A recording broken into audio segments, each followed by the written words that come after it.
ఎన్నాళ్ళు ఈ మూగ భావాలు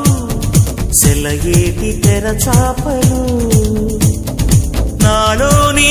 మౌన గీతాలు నెమలెమ్మ కనుపాపలు కుడి ఎడమల కుదిరిన కళ ఎదకెదురాయే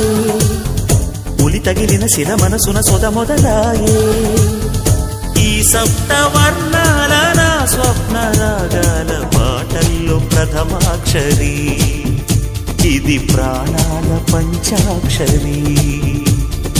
ఏ కొమ్మక కొమ్మ కొంగొత్త రాగం తీసిందిలే కోయిలా సుమగీతాల సన్నాయిలా ఏ పువ్వు కాపు నీ పూజ కోసం పూసిందిలే దివ్వెలా నీ పాదాలకే మూవలా